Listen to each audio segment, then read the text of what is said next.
Welcome back. Today we're looking at the next principle, which is lead us not into temptation, but deliver us from evil. In other words, we're asking for the wisdom and the strength to stop making bad choices and bad decisions, and to stop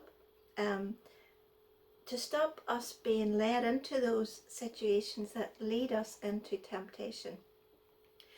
We are more in the habit of getting ourselves into trouble and then coming and praying and asking God to get us out.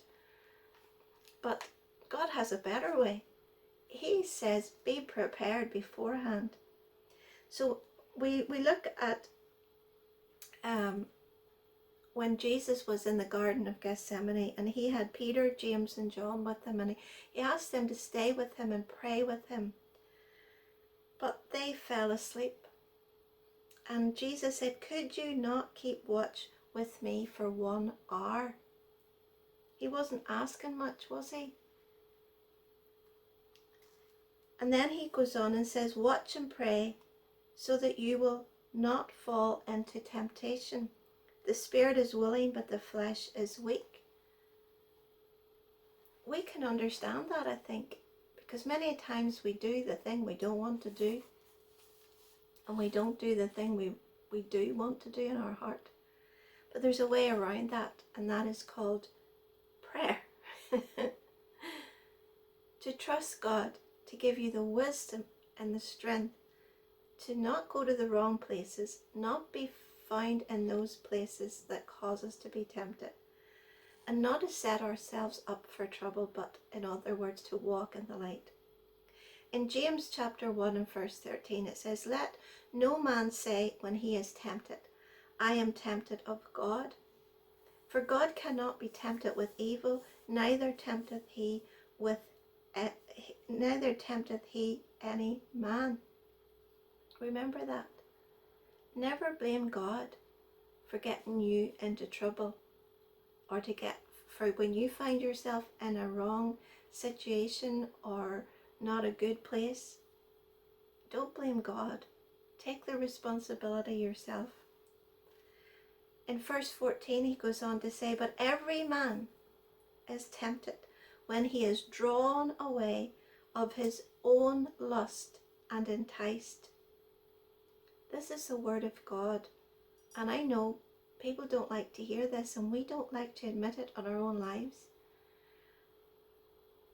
But we are responsible for the decisions we make and the choices that we make on a day-to-day basis. God has given us that ability to think, and he has given us the free will. He does not make us do his will. In verse 15 it says, then when lust hath conceived, it bringeth forth sin. And sin, when it is finished, bringeth forth death.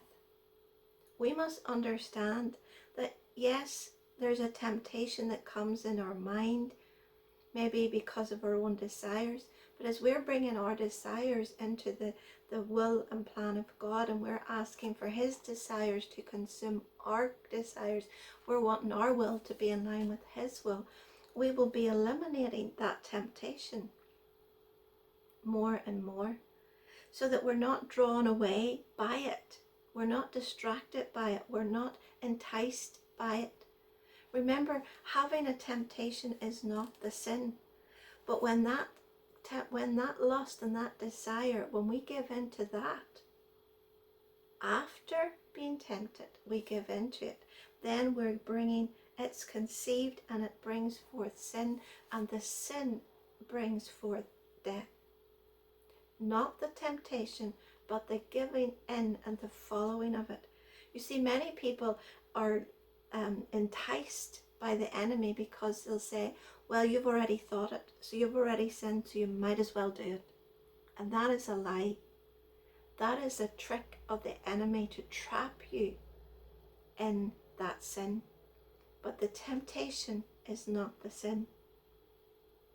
As we spend time with God, we are more conscious of what we're allowing to dwell in our minds.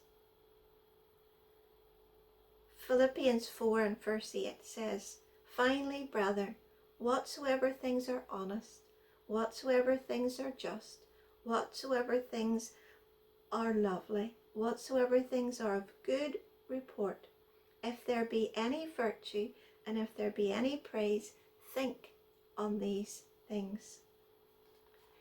Reinhard Bonnke is famous for saying that you can't stop a bird from landing on your head, but you can stop it from building its nest. And that's the principle that we're looking at today.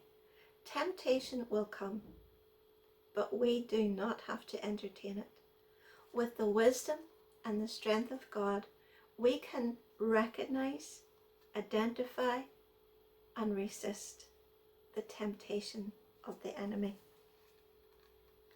In Ephesians chapter 6 and verse 11 it says, "Put on the full armour of God so that you can stand against the devil's schemes."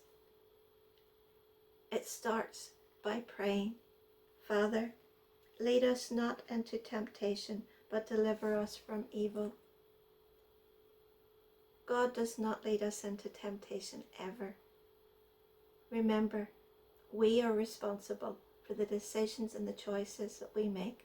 But God wants to be involved in those choices and those decisions. He wants the desire of your heart to be in line with the desire of his heart. So be encouraged today. When the enemy comes with those thoughts, and he comes so subtle, he makes those thoughts seem like they're our thoughts. But we say, no, that does not line up with who I am in God. So I resist that thought. I replace it today with the Word of God. I am a new creation in Christ Jesus. Amen.